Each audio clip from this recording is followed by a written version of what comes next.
স্বাগত জানাচ্ছি। আমি খালেদ মহিউদ্দিন। আর্থিক খাতে বেশ কিছু নতুন সিদ্ধান্ত নিয়েছে সরকার, অনেক কিছুর সুফলও ফলতে শুরু করেছে। তবুও লোকজন, জনগণ, সাধারণ নাগরিকেরা অনেক বিষয়েই খুশি নয়। অর্থনীতি আজ কোন পথে, বাণিজ্যের ক্ষেত্রে আসলে কি সিদ্ধান্ত সরকার নিচ্ছে, সবচেয়ে জনপ্রিয় যে সিন্ডিকেটের কথা আছে সেটা ভাঙতে সরকার আসলে কি করছে। অর্থ বাণিজ্য উপদেষ্টা সালাউদ্দিন আহমেদ, ডক্টর সালাউদ্দিন আহমেদ আমাদের সঙ্গে আছেন। আমরা স্বাগত জানাই ডক্টর সালাউদ্দিন আহমেদকে। ডক্টর সালাউদ্দিন আহমেদ, আমরা আপনার সময়ের জন্য এবং আপনি আমাদের সময় দিয়েছেন সেই জন্য আমাদের কৃতজ্ঞতা জানবেন। আমরা ডক্টর সালাউদ্দিন আহমেদের অনেক পরিচয়ে আমরা জানি, অনেক দিন আমরা যারা সাংবাদিক আছি তারা জানি যে আমরা যখনই কোনো একটা বিষয়ে তার কাছে গিয়েছি, উনি বাংলাদেশ ব্যাংকের গভর্নর পরবর্তী অবস্থায় কোনো বিষয়ে বিশ্লেষণ করতে এবং মন্তব্য করতে উনি আমাদেরকে ফিরিয়ে দেননি, আমাদের সাথে কথা বলেছেন। আমরা আমাদের কৃতজ্ঞতা জানাই ডক্টর সালাউদ্দিন আহমেদ আপনাকে। আজকে আপনি একটি বিশাল দায়িত্বে আছেন। আমরা প্রথমেই আপনাকে আবারও স্বাগত জানিয়ে প্রশ্নে চলে যেতে চাই সরাসরি, আপনি অনুমতি দিলে। ধন্যবাদ খালেদ মহিউদ্দিন, আপনাকেও অসংখ্য ধন্যবাদ আমাকে আমন্ত্রণ জানানোর জন্য। ডক্টর আহমেদ, আমরা আপনাকে যে বিষয় নিয়ে সবচেয়ে বেশি ভাবিত হতে হয়েছে বা আপনি সবচেয়ে বেশি সেটি হচ্ছে যে বিগত সরকারের সবচেয়ে বড় দুর্নাম যেটি নিয়ে সেটি হচ্ছে অর্থ পাচার। আপনি অর্থ পাচার নিয়ে আপনি বলছিলেন যে বিশেষ গোষ্ঠী ও শ্রেণীর জন্য নানা ধরনের পৃষ্ঠপোষকতা এটা হয়েছে। এই সময়ে আসলে মোট কত টাকা পাচার হয়েছে, পাচারকারী কীভাবে কারা কীভাবে করছে, কোথায় করছে, সার্বিক অনুসন্ধান এই মুহূর্তে শুরু হয়েছে কিনা, এটি আমাদের প্রথম প্রশ্ন। দ্বিতীয় প্রশ্ন, যাদেরকে বোঝা গেছে যে তারা আসলে অর্থ পাচার করছে, আপনি বড় বড় কোম্পানিগুলি বলা হচ্ছে যে 6টি পরিবার কয়েক লাখ কোটি টাকা বাংলাদেশ থেকে বিদেশে নিয়ে গেছে, তাদের ক্ষেত্রে সরাসরি দৃষ্টান্তমূলক কোনো কিছু করা হবে কিনা। কেউ কেউ এই প্রস্তাব করছেন তাদের বিদেশে যাওয়া টাকাটা ফিরিয়ে আনার প্রক্রিয়া শুরু করা হোক এবং বাংলাদেশে যে সম্পত্তি বা ইয়েগুলি আছে সেগুলিকে রাষ্ট্রীয় প্রশাসক বসিয়ে বা অন্য কোনোভাবে সেগুলিকে আসলে কি করা যায় সে ব্যাপারে আপনাদের একটু চিন্তা জানতে চাইব ডক্টর সালাউদ্দিন আহমেদ। ধন্যবাদ। অর্থ পাচার বাংলাদেশের জন্য কিন্তু অত্যন্ত একটা মারাত্মক একটা বিষয়। এখানে যারা অর্থ পাচার করেছে, আমরা এখন সঠিক যে অঙ্কটা সেটা এখনো নির্ধারণ করা হয়নি, তবে যারা যারা অর্থ পাচার করেছে বা কারা লিপ্ত ছিল তার ব্যাপারে সম্যক কিছু ধারণা আছে। এখন যেটা আমরা করছি আমাদের দুইটা জিনিস, প্রথমত অর্থগুলি চলে গেছে সেটা কিভাবে ফেরত আনা যায় সেটা বিভিন্ন প্রক্রিয়া আছে, আমি একটু বলছি একটু পরে। দ্বিতীয়ত আরেকটা চ্যালেঞ্জ আমাদের আমরা একটা মেসেজ দিতে চাচ্ছি যে আমরা অ্যাকশনটা নিচ্ছি, যতটুকু সম্ভব আমরা বাস্তবায়ন করব, টাকা যতটুকু ফেরত আনবো। আর একটা মেসেজের ভবিষ্যতে জন্য কিন্তু এইরকম অর্থ পাচারের ব্যাপারে কেউ জানানো কোনো পদক্ষেপ গ্রহণ না করে, সেটা আইদার বাণিজ্যের মাধ্যমে, এক্সপোর্ট ইম্পোর্টের মাধ্যমে অথবা অন্যভাবে উন্নতির মাধ্যমে অন্যভাবে, সেগুলো আমরা ওদের দুইটা জিনিস। এবং অর্থ পাচার করলে আপনারা যেটা জানেন, এমনি আমাদের দেশীয় সম্পদ অপ্রচুর এবং সে টাকাটা বাইরে চলে গেলে আর ফরেন সেটা যখন চলে যায় বা অন্যভাবে যখন চলে যায় আমাদের দেশে বিনিয়োগ পাচার করতে হয়। আমরা যেটা ইমিডিয়েটলি যেটা করছি সেটা যারা যারা পাচার করছে তাদের ব্যাপারে বাংলাদেশ ব্যাংকের ফাইন্যান্সিয়াল ইন্টেলিজেন্স ইউনিট কাজ করছে তাদের ব্যাপারে, আর দুর্নীতি দমন কমিশনে কিন্তু কাজ করছে কারা কারা গেছে সম্যক ধারণা নেওয়ার জন্য। এটা ইমিডিয়েটলি যেটা করা হচ্ছে যে একটা টাস্ক ফোর্স, একটা ন্যাশনাল কমিটি আছে কিন্তু আমি একটা টাস্ক ফোর্স করে দিয়েছি। টাস্ক ফোর্স মানে তারা বিভিন্ন অ্যাকশন নেবে। প্রথমত হলো যাদের ব্যাপারে অর্থ পাচারের সন্দেহ করা হচ্ছে বা দুর্নীতি সন্দেহ করা হচ্ছে তাদের ব্যাংক অ্যাকাউন্ট ফ্রিজ করা হচ্ছে।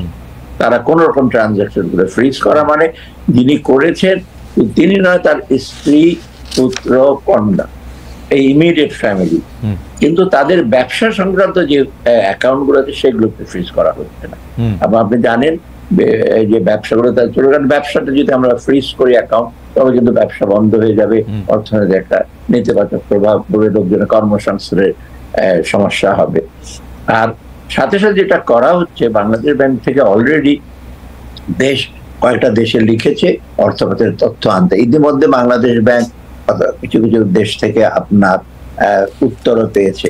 এখন এখানে প্রসেস গুলো হলো, প্রথমত আমাদের এখন আইডেন্টিফাই করে নামগুলি ঠিক করে তাদের সেটা আমাদের পাঠাতে হবে। আর আমাদের কতগুলো অ্যাকশন নিতে হবে, যেটা আমরা অলরেডি বলেছি যে অ্যাকাউন্ট ফ্রিজ করা হয়েছে, তাদের ব্যবসা বাণিজ্যগুলো মনিটর করা হচ্ছে, এবং আর দ্বিতীয়ত যেটা আমরা ইতিমধ্যে প্রসেস করব, এখানে ইনভেস্টিগেশন করবে, এটা ইনভেস্টিগেশন অথরিটি সাধারণত দুর্নীতি দমন কমিশন এবং সিআইডি, বাংলাদেশ ব্যাংক থেকে তথ্য দেবে, বিআইসিতে বিভিন্ন জায়গায় তথ্য আসবে, তারা করবে এবং কোর্টে সেটা তদন্ত প্রতিবেদন দেবে। সাথে সাথে অন্য দেশে আনার জন্য যেটা আমরা বলি মিউচুয়াল লিগাল অ্যাসিস্ট্যান্স, MLA, এবং এই জন্য কিন্তু আমাদের টাস্ক ফোর্সে কিন্তু অ্যাটর্নি জেনারেল অফিস থেকে প্রতিনিধি আছে, আপনার পররাষ্ট্র মন্ত্রণালয়ের থেকে প্রতিনিধি আছে, সিআইডি আছে, দূতাবাসে বাংলাদেশ ব্যাংক আছে, NBR থেকে আছে প্রতিনিধি। অর্থাৎ ইতিমধ্যে কিন্তু কাজ শুরু হয়েছে। আর আমাদের কতগুলো বাইল্যাটারাল এগ্রিমেন্ট আছে, যেটা আমরা এগমন্ড গ্রুপ বলে একটা গ্রুপ আছে, যেটা প্রায় 50-এর বেশি সদস্য বাংলাদেশ সদস্য, সেটাতে বাইরেটা আমি থাকতে কিছুটা করে দিয়ে আসছিলাম। থাইল্যান্ডের সাথে ছিল, নেপালের সাথে ছিল, এবং ভুটান এবং আশেপাশে বাংলাদেশের সাথে ছিল। এইগুলো আমরা চেষ্টা করছি সক্রিয় করে যেন ওই এগমন্ড গ্রুপের এবং বাইরেটারাল যে এগ্রিমেন্ট আছে সেটা আনতে। এখানে একটা জিনিস হলো কি, বাইরে যে কোনো জায়গায় যে অর্থ পাচারের যেটা আপনি টাকা ফেরত যাবেন, এর আগে আমাদের নিজস্ব যে প্রক্রিয়া, আইনগত প্রক্রিয়া, যেটা আমি বললাম, তদন্ত শুরু করতে হবে, তদন্ত শুরু করতে এবং কোর্টে যেতে হতে সময় লাগবে, কিন্তু এই তদন্ত শুরুর পরে কিন্তু আমরা জিনিসগুলো বলতে পারি।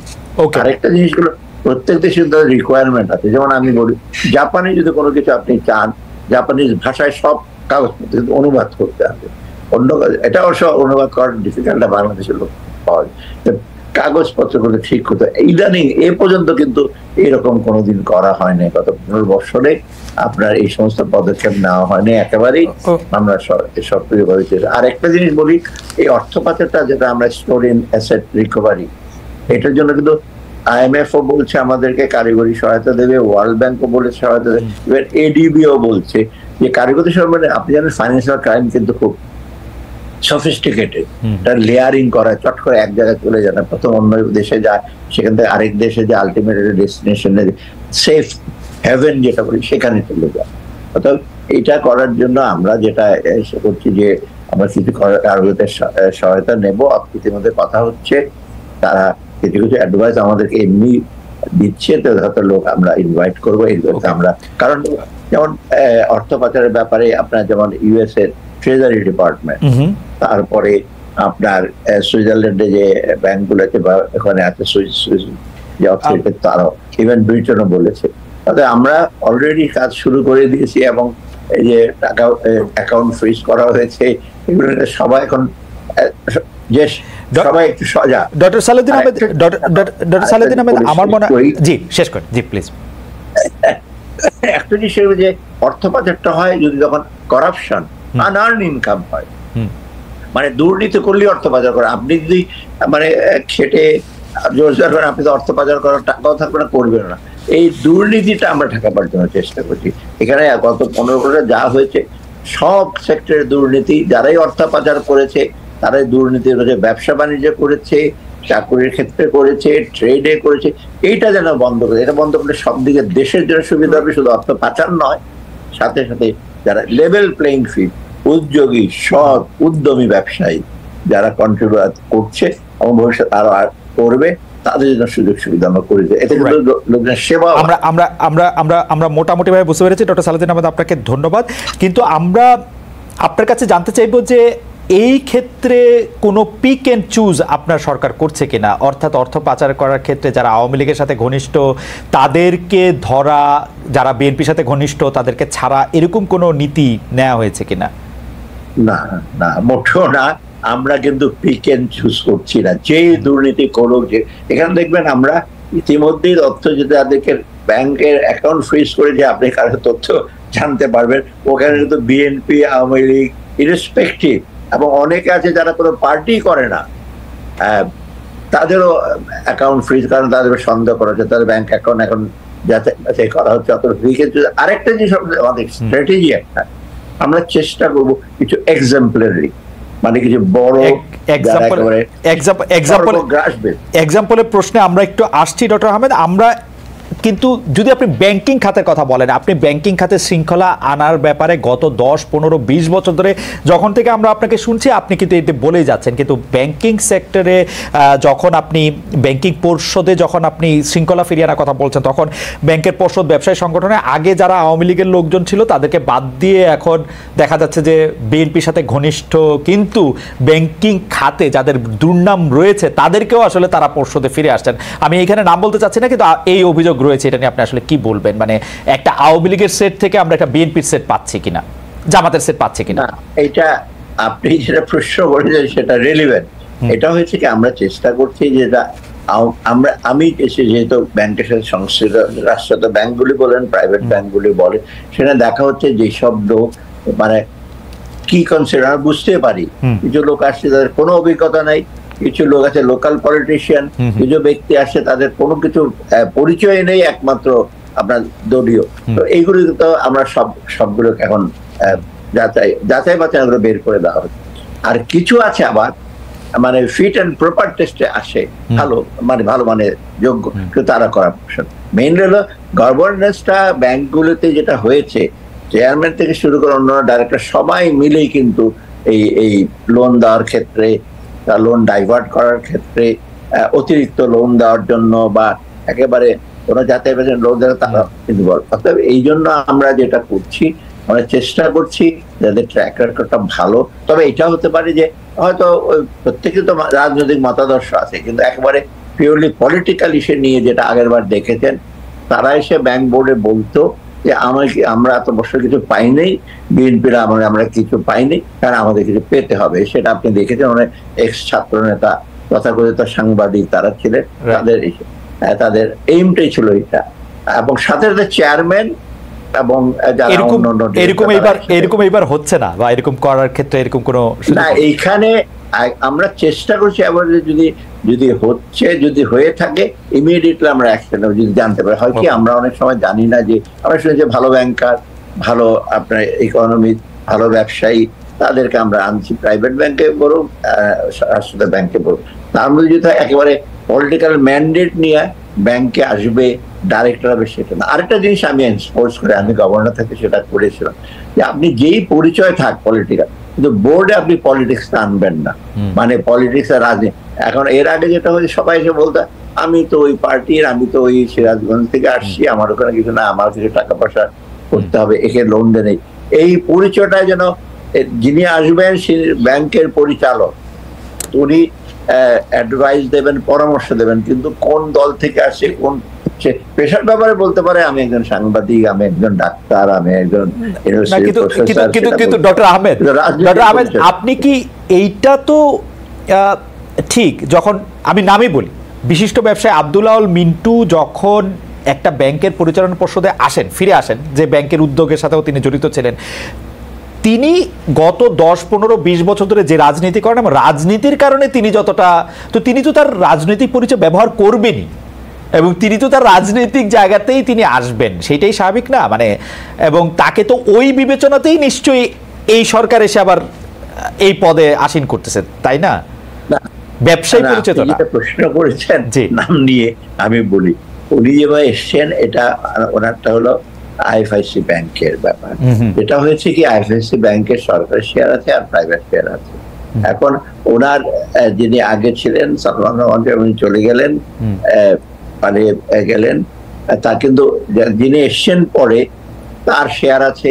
এখন প্রাইভেট ব্যাংকগুলো যেটা হয়, যেটা গভর্নর রিঅর্গানাইজ করতে চেষ্টা করছে, যে প্রাইভেট ব্যাংকে তো আপনি শেয়ার হোল্ডাররা যদি প্রেজেন্ট থাকে, তাদেরকে আবার হ্যান্ড ওভার করতে হবে। এটাই কিন্তু আসলে ব্যাংকের প্র্যাকটিসে, আপনি চট করে অ্যাডমিনিস্ট্রেটর বসাবেন না।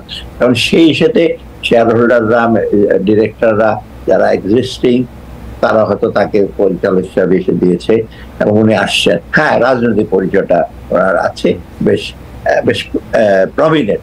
আমি মনে করি এখানে কিন্তু সেন্ট্রাল ব্যাংক একটা রোল আছে। আমি বলি, আমি যখন 2009 আসার পর সেন্ট্রাল ব্যাংকের রোল এটা, যে ব্যাংকগুলোকে মনিটর করা এবং এটা এই যে ডিরেক্টর আতাত করে, সেখানে বাংলাদেশ ব্যাংকের যথেষ্ট দুর্বলতা ছিল। কারণ আমি থাকতে পারে 3টা ব্যাংকের এমডি কে সরিয়েছি, চেয়ারম্যানদের সরিয়েছি, কয়েকটা বেশ কয়েকটা ব্যাংকে, কিন্তু তারপরে এই ঘটনা ঘটে নাই। তারপরে সেন্ট্রাল ব্যাংক এখানে বলবো, এখানে সেন্ট্রাল ব্যাংকেরও দুর্বলতা এবং তাদেরও দক্ষতা আছে, কিছুটা দক্ষতার কিছুটা অভাব, আর সাথে সাথে তাদের সদিচ্ছাটা ছিল না।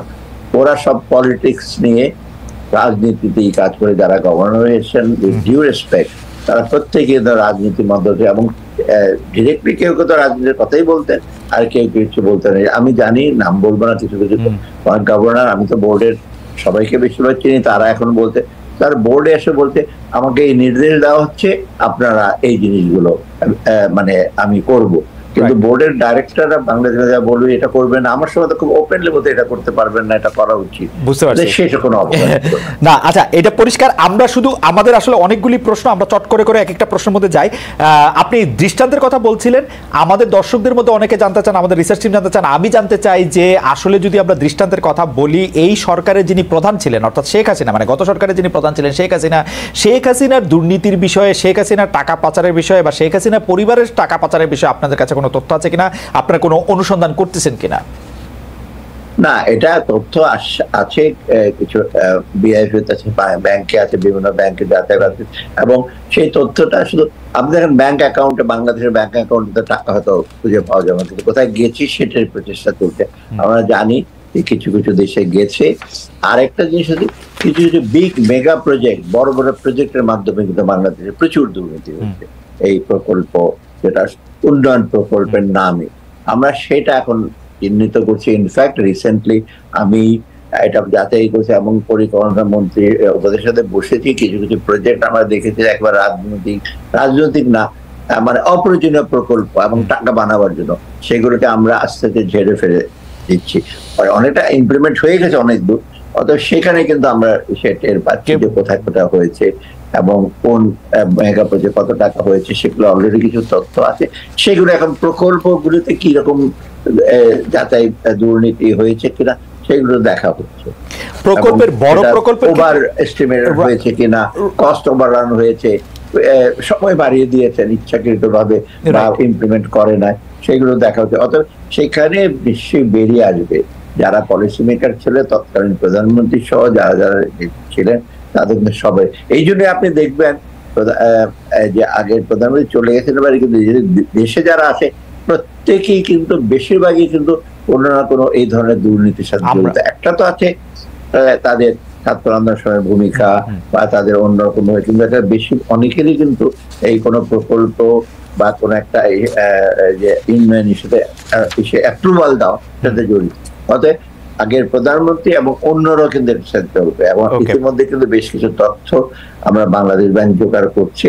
আর এই প্রকল্পের দিক দিয়ে কোথায় কি হয়েছিল, আমরা বিভিন্ন মন্ত্রণালয়, বিভিন্ন মিনিস্ট্রিতে কিভাবে ওভার ভ্যালুয়েশন হয়েছে ওনারা জানতে। আমরা অনেকগুলি প্রকল্পের কথা জানি, ইতিমধ্যে আমরা কিছুটা আন্দাজ, আমরা অনেকগুলি প্রকল্পের কথা জানি যে যেগুলি আসলে খুবই, আপনি যেটি বললেন যে খুবই অকারণে নেওয়া হয়েছে, টাইম এক্সটেন্ড করা হয়েছে, শুধু টাকা বানানোর জন্য করা হয়েছে। এর মধ্যে একটা প্রকল্প আছে ঢাকা শহরে ক্যান্টনমেন্ট টু গাজীপুর প্রকল্প। সেই প্রকল্পটার ব্যাপারে আপনারা কি কোনো সিদ্ধান্ত নিয়েছেন? একটা মেগা প্রকল্প, সেটাতে আসলে টাইম এক্সটেন্ড করা হয়েছে কয়েকবার, অনেকগুলি, আপনারা কি কোনো সিদ্ধান্ত নিয়েছেন যে এটি চালু রাখবেন, বন্ধ করে দিবেন বা কিছু? না, একটা প্রকল্প তো অলরেডি প্রায় শেষ হয়ে, যেটাকে আমরা বলি বিআরটির প্রজেক্টটা, যেটা এয়ারপোর্টের দিকে গেছে, ফ্লাইওভার মতো করেছে, সেটার বহুদিন পরে করেছে, এবং আমরা মনে করি সেই প্রকল্পটা আসলে কিন্তু ঠিকভাবে অ্যাপ্রেস করে না, এবং একটা অনেকটা অপ্রয়োজনীয় প্রকল্প বটে। আপনি দেখেন এয়ারপোর্টে যাওয়ার সময় উপর দিয়ে একটা গেছে, দুই দিকে রোড করেছেন, তারপর টঙ্গীর কাছাকাছি যানজট, এই জিনিসটা কিন্তু করেছে একটা বিশেষ, অনেকদিন লেগেছে, অনেক টাকা। যেমন এইটা তো এখন আমরা ভাঙতে পারছি না, ওটা হয়ে গেছে। কিন্তু অন্যগুলোর ব্যাপারে যেমন আমরা দেখছি যে একটা বোধহয় হবে যে পূর্বাচলের রাস্তার দিক দিয়ে যাবে, সেটা আমরা যাচাই বাছাই করছি যেটা আসলে দরকার আছে কিনা, বা সেখানে এই নতুন রাস্তা নষ্ট হবে কিনা। আর বড় বড় প্রজেক্ট আপনাকে বলি, রিসেন্ট আমরা এখানে কয়েকটা দুইটা মিটিং হলো, খুব বড় বড় প্রজেক্ট গুলো আমরা দেখছি প্রোগ্রেস কত 10-15% হয়েছে, তখন দেখছি যে এটা আমরা আর যাচাই বাছাই করে এখন তো হল্ড করে রেখেছি। ঠিক আছে, অনেকগুলো আছে প্রায় 80% হয়ে গেছে, 70% হয়ে গেছে, এগুলো তো আমরা বন্ধ করে দিলে তো আমাদের লস হবে। সেটা আমরা চেষ্টা করি। তবে একটা ঠিক আপনার এই ব্যাপারে আমরা নিশ্চিত দিতে পারি, কোন প্রকল্পে আমাদের ফেল্ট নিড প্রয়োজন ছাড়া আমরা নেব না, এবং ওটা যাচাই বাছাই করে নেব। প্রয়োজন মানে আমার হঠাৎ খেয়াল হলো ওই জায়গায় একটা রাস্তা করো, মন্ত্রীর বাড়ির সামনে দিয়ে একটা রাস্তা করো, আমি না বললাম, এমন জায়গায় রাস্তা করেছেন হাওর বাওর এলাকায়, এমন সে করেছেন সেখানে আপনার ওই এখন তো আমি বললামই যে আপনার কিশোরগঞ্জ নেত্রকোনা রাস্তা করে ফেলেছেন হাওরের উপর দিয়ে, সব বন্যায় ঝামেলা হচ্ছে এই বিষয়ে। আবার ওদিকে আপনার অন্যদিকে এরকম হয়েছে রাস্তা। মানে পরিষ্কার যে এরকম প্রজেক্টের ব্যাপারে আপনারা এই ধরনের প্রোগ্রাম নেব না। আর আমরা একটু বাজারে ফিরে আসি, আমরা অর্থনীতিতে আবার যাব। আপনি বাণিজ্য উপদেষ্টাও বটে, আপনি জনসাধারণ নিয়ে খুব চাপে আছেন, আপনাকে ধৈর্য ধরতে বলেছেন, কিন্তু ধৈর্য আর কতদিনে ধরা হবে? আপনি জানেন যে এর আগে যারা কমার্স মিনিস্টার ছিলেন তাদেরকেও কম খেতে বলেছেন, তাদেরকে শেখ হাসিনা নিজে মাফ করবেন শেখ হাসিনা নিজে অদ্ভুত জিনিস খেতে বলেছেন, বেগুনি না কুমড়ানি। তারপরে কিন্তু আপনি কি বলবেন, মানে আপনার বক্তব্য আর কোথায় আলাদা? জনসাধারণ বলছে তাদের নাভিশ্বাস উঠে যাচ্ছে বাজারে যখন যাচ্ছেন তারা। আপনি আমি স্বীকার করছি, আমি কিন্তু কোনোদিন বলি নাই যে লোকজনের কষ্ট হচ্ছে না। আমি কালকে কারণের বাজারে গেছি, আজকে আবার আমরা ওই একটা বিশেষ আয়োজনে আমরা কতগুলো সেন্টারে, প্রায় 21টা সেন্টার ঢাকাতে আমরা ভেজিটেবল তারপর এবং ইভেন ডিম এগুলো বিতরণ করছি। আমাদের স্ট্যান্ডটা হলো লোকজনের দাম বিশ্বাস করছে, সেটা অস্বীকার করছে না একেবারে। তবে আমাদের বলছি দেখেন এই মূল্যস্ফীতিটা দামগুলো অনেক কমপ্লেক্স ফ্যাক্টর। প্রথমে উৎপাদন দিকটা দেখবেন, আরেকটা বিপণন।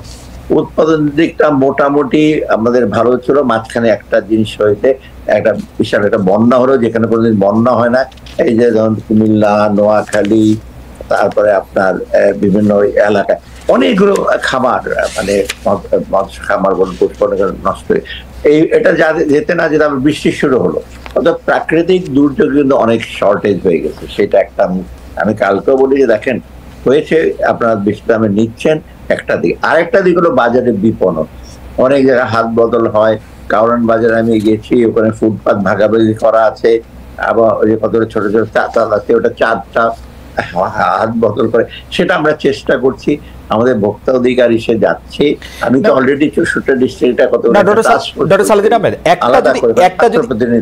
একটা যদি সরাসরি প্রশ্ন এরকম করে করি, আওয়ামী লীগের আমলে ঠিক এই সময়ে গত বছরেরটা যদি আমরা একটা ভিত্তি হিসাবে ধরি, যে 2023-এর এই সময় এসে সেপ্টেম্বর অক্টোবর মাসে কি জিনিসপত্রের দাম এরকম ছিল?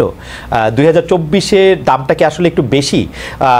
এই সরকার সিন্ডিকেটের কথা বলে, কারণ সিন্ডিকেটের কথা বলা সহজ। গত সরকারও একটা সিন্ডিকেটের কথা বলতো, শেখ হাসিনা নিজেই বলছেন যে সিন্ডিকেট নাকি তিনি ভাঙতে পারেন না। না, শেখ হাসিনা বলেন নাই, তার বাণিজ্য মন্ত্রী বলছেন, তারপরে বলছেন যে তিনি দেখাই দেবেন কেউ সিন্ডিকেট ভাঙেন না কেন হ্যান।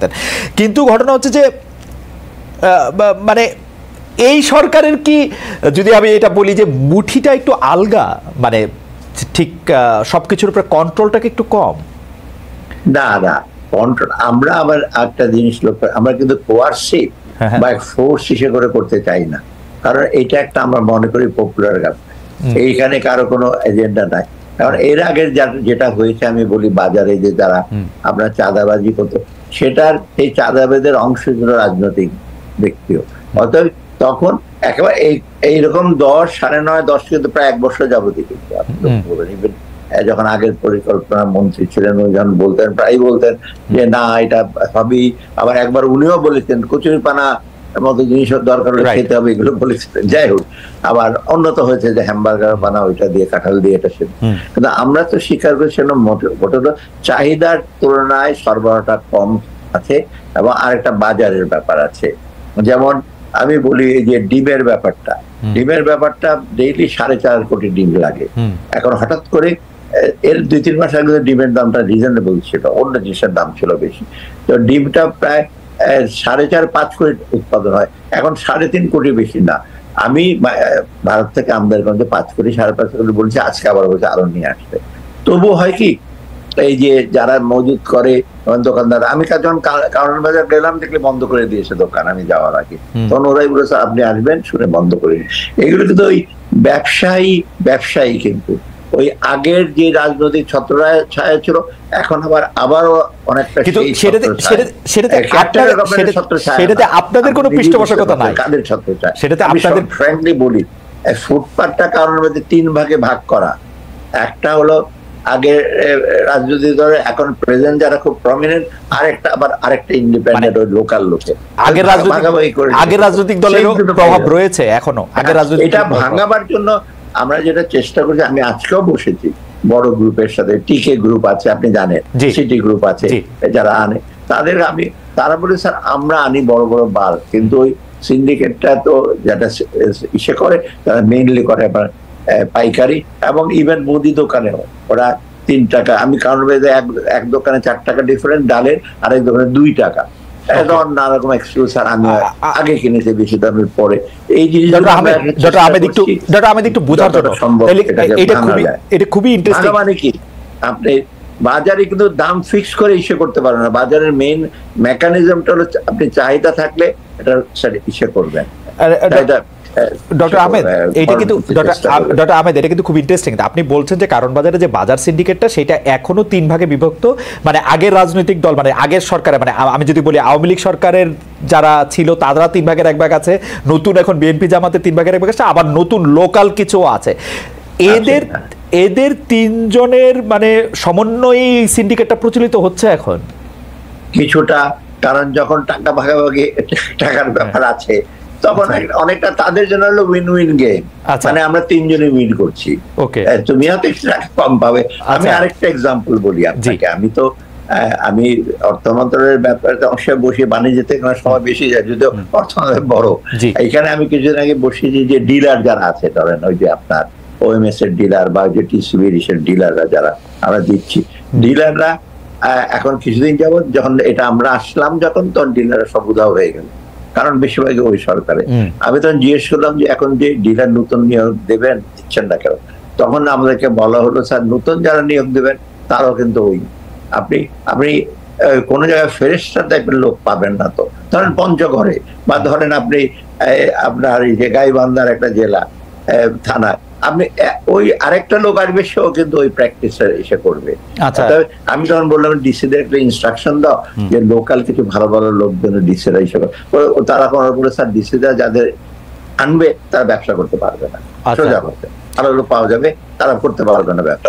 তারপরে ব্যবসা করতে হাত বদল হয়েছে, ব্যবসা এক জায়গা থেকে আর কি হাত বদল হচ্ছে ব্যবসা করতে। এই হাত বদলটার জন্য কিন্তু পলিটিক্যাল পার্টিদের রোলটা আছে। আমরা বলেছি তাদেরকে, আমি তো ডিরেক্টলি বলিনি, যারা আলোচনা করছে যে আপনার একটু রেসপন্সিভ হন, আপনার লোকজনকে বলেন। আমি অনেক জায়গায় ফিডব্যাক পাচ্ছি, স্যার ওরা আমেরিকা চলে গেছে, আমার দোকানটা তো নিয়ে নিছে আরেকজন।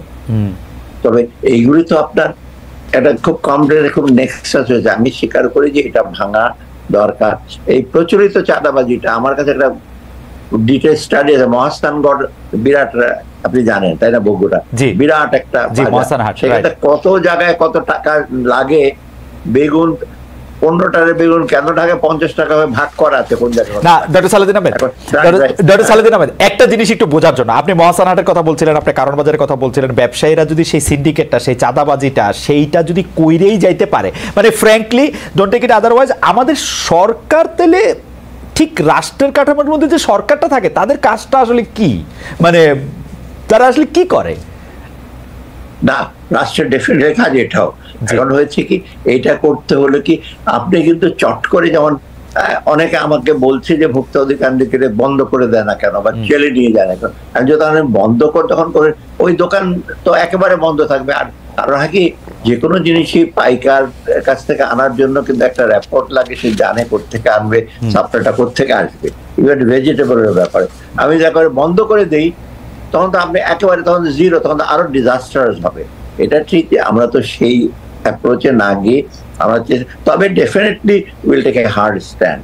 এই যে আমি গিয়ে বুঝতে পারছি যে ওরা ইচ্ছা করে বন্ধ করে। আজকে আমি দেখলাম পত্র সত্য জানি না, আন্ডারগ্রাউন্ড গুদামে কয়েক লক্ষ ডিম আছে। এর আগে কিছুদিন আগে গতবার হয়েছিল, আপনি জানেন সয়াবিন অয়েল দেখেছিল বেসমেন্টে কয়েক হাজার বোতল, ওদের সয়াবিন অয়েলের দাম বেড়ে গেছিল। এগুলো যে নাই তা না, এগুলো আছে। সেটা ভাঙতে হলে কঠিন, যারা করেছে তাকে হয়তো খুব শাস্তি দিতে হবে, অথবা যেটা আমরা করতে পারবো হার্ড, যে কারণ বাজে যারা যারা করে সোজা হাত শুধু এইভাবে হবে না। মেকানিজমটা কিভাবে আসে অনেক রাত্রেবেলা আসে তো, কারণ আমি বলেছি ভোক্তা অধিকার ইসেকে এমন কমার্সে তোমরা শেষ রাতে গিয়ে একটু লক্ষ্য করো কিভাবে মেকানিজমটা, কারণ আসে কিন্তু শেষ রাতে। আপনি জানেন যে আপনারা সংস্কার নিয়ে কথা বলছেন, আপনারা বলছেন যে আসলে পুঁজিবাজারে স্থিতিশীলতা ফিরিয়ে আনতে হবে, আপনারা নতুন বিএসইসির চেয়ারম্যানের নিয়োগ দিয়েছেন, কিন্তু আপনি দেখেছেন যে সেই চেয়ারম্যানের পদত্যাগের দাবিতে বিক্ষোভ হয়েছে। সবচেয়ে বড় কথা যেটা মানে আপনি জানেন যে সালমান এফ রহমানকে বলা হতো হচ্ছে দরবেশ, এখন তার পদবি হয়েছে হচ্ছে পুরান দরবেশ। বলা হচ্ছে শেয়ার মার্কেটে এখন নতুন দরবেশ এসছে। ব্যাপারটা আপনি আসলে কিভাবে দেখছেন যে শেয়ার মার্কেটের মতো মানুষের আস্থা? পুঁজিবাজারটা আমি বলি, জি, পুঁজিবাজারটা যত বছরই ছিল এই আপনি জানেন পুঁজিবাজারটা কিন্তু ডিবাগল হচ্ছে দুই সময় আওয়ামী লীগের সময়, একবার সাইফুর একবার কিবরিয়া সাহেবের সময়, তারপরে আরেকবার হয়েছে আপনার পরে মুহিত সাহেবের সময়। এটা হচ্ছে পুঁজিবাজাররা ম্যানিপুলেট করছে। আপনি সিএসসি বলেন, ডিএসসি বলেন, এবং যারা ব্রোকার্স অ্যাসোসিয়েশন, তারপর এশিয়া অ্যাসোসিয়েশন, তারা কিন্তু বেশিরভাগই কিন্তু আপনার একই দল, মানে মোটামুটি দল লোক। এই জন্য এখন হচ্ছে কি আপনাদের দেখছেন যে তারা পছন্দ করছে আর পেপারে লেখালেখি করে, তারা কারা জানেন? তারা হলো ওদেরই লোক। সেখানে তো শেয়ার মার্কেটে যে চেয়ারম্যান ছিলেন তো হ্যাভক করে গেছে দুইজনে ঢাকা ইউনিভার্সিটির প্রফেসর, এটাকে খায়রুল ছিলেন, এটাকে শিমলি। ওরা যা করে গেছে, আমরা তো ইন্ডিপেন্ডেন্ট একটা, আমি মকসুদকে বলেছি ব্যাংকার, লোকজন আর্গু করে সে ব্যাংকার শেয়ার বাজারে কি, আরে শেয়ার বাজার বলতে হলে শেয়ার বাজার বুঝতে হবে মানে শেয়ার বাজার চুরিটা বুঝতে হবে। He is a very professional, he knows. গিয়ে কিন্তু সে টের পেলো। আমি বলি কয়েকদিন আগে 420 কোটি টাকা ফাইন করেছে। সে বলে স্যার এই ফাইনটা করেছি 21 সালে ডিসকভার করা হয়েছে, কেউ 60 কোটি টাকা বানিয়ে যায়। এরা এখন টাকা দিয়ে বলছে, একজন তো মোটামুটি আমাকে জার্নালিস্ট বললো স্যার জার্নালিস্টকে হায়ার করেছে, জার্নালিস্ট টাকা দিয়েছে, এডিটার ওই পত্রিকার নাম বলবো না, বলছে আপনি কেন তাকে ফাইন করেছেন এত, কারণ সে নাকি বলেছে আমি তো 60 কোটি টাকা বানিয়েছি, আমি 5 কোটি টাকা খবর দিয়ে দিই। যারা দেখেন না আপনি এই যে সিকিউরিটি ঘেরাও করে, তারা কিন্তু শেয়ার মার্কেটে ওরা ছোট বিনিয়োগকারী বা ছোট বিনিয়োগ ট্রুলি ওরা না। ওদের ধারণা হলো শেয়ার বাজার পেয়ার রসুনের দিই, সকালবেলা কিনবো, বিকালবেলা বেশি দামে বিক্রি করবো। বিকালবেলা শেয়ার বাজার একটা ইনভেস্টমেন্ট ডিসিশন, আপনি থাকবেন, অপেক্ষা করেন, কমে গেলে আপনি বিক্রি করবেন। এইটা এক নাম্বার। এই যে আপনি সাকিব হাসানের 50 লক্ষ টাকা ফাইন করলো, দেখি এই চেয়ারম্যান নতুন করলো কেন? সে বলেছে 21 সালে স্যার ডিসিশন হয়েছে, কেউ ফাইন করে না, আমি করে দিয়েছি, আমি তো এনফোর্স করেছি। এবং ইজ ডুইং এ জব, আমি বলছি তুমি করতে থাকো। এবং এর কাছে প্রত্যেকদিন লেখালেখি হয়, আমি জানি, আমাদের ক্যাবিনেটের কলিগরা জানে, আমাদের চিফ অ্যাডভাইজাররা জানে, বলে না হার্ড কিছু, কারণ যারা এগুলো হইচই করছে, হ্যাঁ ক্যাপিটালাইজেশন আপনি হারাবেন এত হাজার করে, এত প্রিজামটিভ ভ্যালু তো ক্যাপিটাল। আপনি 30 টাকার শেয়ার 400 টাকা করে ফ্লোর প্রাইস দিয়ে বন্ধ করে দিলেন, অন্যগুলো বাড়লো, যেখানে সালমান আমার লোকজন টাকা বানালো হাজার হাজার টাকা, কোটি টাকা। অতএব সেটা আপনি স্টপ করেছেন উনি, তবে জেড ক্যাটাগরিতে দিয়েছে। জেড ক্যাটাগরি মানে আপনি জানেন মহিউদ্দিন, এসে অডিট হয় না, এজিএম হয় না, তাকে আপনি শেয়ার মার্কেট বিক্রি করছে একটা 10 টাকা শেয়ার 350 টাকা। লোকদের আপনি ঠকাচ্ছেন, ওই জেড ক্যাটাগরি সে বাড়িয়েছে, তখন বলে আরে 350 টাকা কেন 30 টাকা হলো, হবে না কেন, কোম্পানি তো নাই। রাইট। আমরা মোটামুটি ভাবে বুঝতে পেরেছি। একটি প্রশ্ন নিশ্চয়ই আপনি বহুবার এই প্রশ্নের সম্মুখীন হয়েছেন অলরেডি, যদিও প্রজ্ঞাপনটি হয়েছে খুব বেশি দিন না, সেটা হচ্ছে যে গ্রামীণ ব্যাংকে 2029 সাল পর্যন্ত কর অব্যাহতি দিয়ে প্রজ্ঞাপন জারি করেছে জাতীয় রাজস্ব বোর্ড বা এনবিআর। আমাদের প্রশ্ন যে এই সময়ে যখন তার প্রতিষ্ঠাতা, গ্রামীণ ব্যাংকের প্রতিষ্ঠাতা যখন সরকার প্রধান, এবং এই সময়টাকে একটু কনফ্লিক্ট অফ ইন্টারেস্ট মনে হয় কিনা? এটা মোটেও না, আমি বলি এটা উনি নিজেও জানতেন না যে এটা গ্রামীণ, এটা এনবিআর এর। তো আমি যখন দেখলাম বিভিন্ন জায়গায় আমরা কিন্তু ট্যাক্স হিসেবে রেশনালাইজ করি, সেখানে আমি মনে হয় যে আমি নাম বলবো না, কিছু যে ইন্ডাস্ট্রিতে এত বেশি ইনসেন্টিভ পেয়েছে, আপনি ওই ইন্ডাস্ট্রির নাম আপনারা জানেন, অনেক ফেমাস, কর ফাঁকি দিয়ে তারা অ্যাডভার্টাইজমেন্ট করে, তারা জিনিস বিক্রি করে, সেটা বাদ দিলাম। গ্রামীণ ব্যাংকটা যেটা প্রথম প্রতিষ্ঠা থেকে কিন্তু গ্রামীণ ব্যাংক এক্সাম্পটেড ফ্রম ট্যাক্সেস, এটা মাইক্রো ক্রেডিটের জন্য আমরা আগে থেকে আমরা এমএফআই তে দিয়েছি, আমি পিকেসে দিয়েছিলাম। হঠাৎ করে এই সরকার এসে প্রথম দিকে করে না, আপনি দেখেন মানে ম্যালাফাইডি যে ইন্টেনশন, প্রথমে না করে যখন কনফ্লিক্ট হলো আগের প্রধানমন্ত্রী, তখন ওরা হঠাৎ করে বন্ধ করে দেয়। এবং এসে করা। আমরা অ্যাসেস করে আমরা মানে এনবিআর কিন্তু বসে অ্যাসেস করে বোর্ডে এটা আলাপ যে দের ইজ নো রিজন প্রত্যেকটা মাইক্রো ফাইন্যান্স ইনস্টিটিউট দেবেন, এটা শুধু গ্রামীণ ব্যাংক নাম, কিন্তু গ্রামীণ ব্যাংক তো ব্যাংক না, ব্যাংক হলো এমএফআই, ওরা তো আপনার আমার কাছে ডিপোজিট নিতে পারবে না, এফডি করতে পারবে না, ডিপোজিট না কার কাছ থেকে। তার মানে গ্রামীণ ব্যাংকের ট্যাক্স এক্সেম্পশনের ব্যাপারে ডক্টর ইউনূস কোনো কিছু বলেন নাই আপনাদের? না, মোটেও না। আচ্ছা, আমি আপনাকে একেবারে অ্যাসিওর করে উনি নিজেও জানতেন না। আমি যখন এনবিআর থেকে যখন বললেন, আমাকে যখন বলে স্যার আমরা এটা অ্যাসেস করে দেখছি জাস্টিফিকেশন, এনবিআর কিন্তু একটা ক্লারিফিকেশনও দিয়েছে, বলে এটা ছিল একদিন একদম, হঠাৎ করে 4-5 বছর দিল না কেন, এখন আবার বলে যে আমরা স্টার্ট করেছি। এরকম তো অনেকগুলো আছে। এবং ওনাকে যখন জানিয়েছি, পেপারে দেখেছে, তখন উনি বললেন যে না, অন্যান্য বেনিফিশিয়ারি যারা ওরা খুশি হয়েছে, কারণ এত বড় একটা ট্যাক্স দেওয়ার পরে আমাদের একটা বিরাট ড্রেন হচ্ছে গ্রামীণ ব্যাংকের যে অপারেশনাল এফিসিয়েন্সি এবং ওদের আর্থিক যে সংকট, সেটা আপনার অনেক সংকট ছিল, এখন হয়তো কিছু লাভ হচ্ছে। কিন্তু আমি কিন্তু শোনেন, আমি কিন্তু ওই 4 বছরে যেটা বন্ধ করে দিয়েছ সেটা কিন্তু এক্সাম্পশন, সেই ট্যাক্সটা কিন্তু ধরা হয়েছে, গ্রামীণ ব্যাংক যদি চ্যালেঞ্জ করেছে, সেটা কোনো এক্সাম্পশন দেওয়া হয় নাই কিন্তু। ওকে, আমি খেলে দিচ্ছি হাল নাগাদ, আপনি লক্ষ্য করবেন জাস্ট রিসেন্ট, আগে যে 4-5 বছর বন্ধ ছিল আমি বলিনি যে ওটাকেও তোমরা অব্যাহত দিয়ে দাও। ঠিক আছে মানছি, কিন্তু আপনি নিশ্চয়ই খেয়াল করেছেন যে মানে জীবনে প্রথমবারের মতো আপনাকে একটা অভিহিত হতে হচ্ছে, সেটা হচ্ছে যে আপনি ভারতের প্রতি আপনি অনেক অনুগত বা লিনিয়েন্ট, বা ভারতের প্রতি আপনি অনেক বেশি। এইটি আরো বেশি হয়েছে আপনি যখন ইলিশ মাছ দেওয়ার ব্যাপারে অনেকে বললেন যে আপনি নিজে উদ্যোগী হয়ে 3000 টন ইলিশ মাছের জন্য দিতে চেষ্টা করলেন। আমরা আপনার কাছ থেকে জানতে চাইবো যে এই ব্যাপারটি আপনি আসলে কিভাবে দেখেন, যে আপনাকে দেখা হচ্ছে যে আপনি অনেকটা ভারতপন্থী লোক। আমি বলি, এখন আমি কার প্রতি অনুরাগ সেটা কে বলেছে সেটা ইম্যাটারেট। আমি বলি, তখন ইলিশ মাছটা আমাদের কাছে রিকোয়েস্ট আসছে, প্রথম রিকোয়েস্ট আসছে বাংলাদেশ এমবেসি, ওরা দিল্লিতে দিয়েছে, আমাদের হাই কমিশন দিয়েছে, ফরেন মিনিস্ট্রিতে রিকোয়েস্ট আসছে, এবং ফরেন মিনিস্ট্রি থেকে আমাদেরকে একটা রিকোয়েস্ট, হয়তো ওরা শর্ট একটা রিকোয়েস্ট পেয়েছে যে ওরা ইলিশ মাছ যেন পুজোর সময় আমরা রপ্তানি করি, কারণ পূজা চলে আসছি আর ইলিশ বন্ধর সময় চলে আসবে।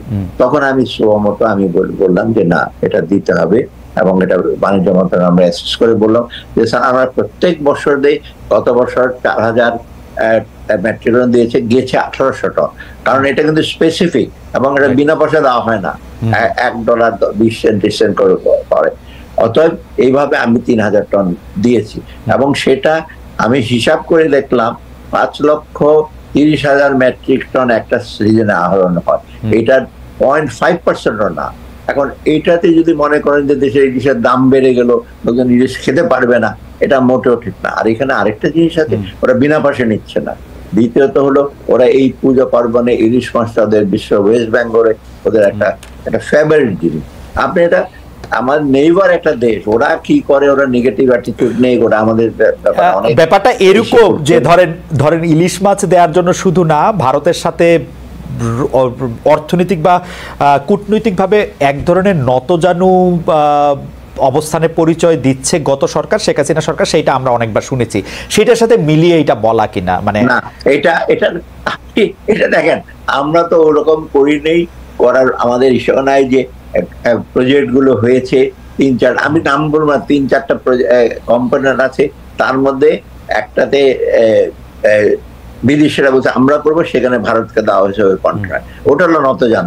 আর ইলিশ মাছ আমি তৈরি হবে, ইলিশ মাছ তো আমি তো অন্য থাইল্যান্ডে তো পাঠাচ্ছি না, অন্য জায়গায় তো পাঠাচ্ছি না, এক্সপোর্ট করছি না আমরা, তাও সাময়িক। কিন্তু এখন মাত্র গেছে আজকে পর্যন্ত আমার কাছে খবর কথা ছিল যে আমরা 850 মেট্রিক টন, হয়তো 1200-1300 বেশি যাবে না, এখন তো বন্ধই হয়ে গেল। অতএব আমি এটা নিয়ে হইচই করি, ঠিক এটা আমি ফ্র্যাঙ্কলি বলি।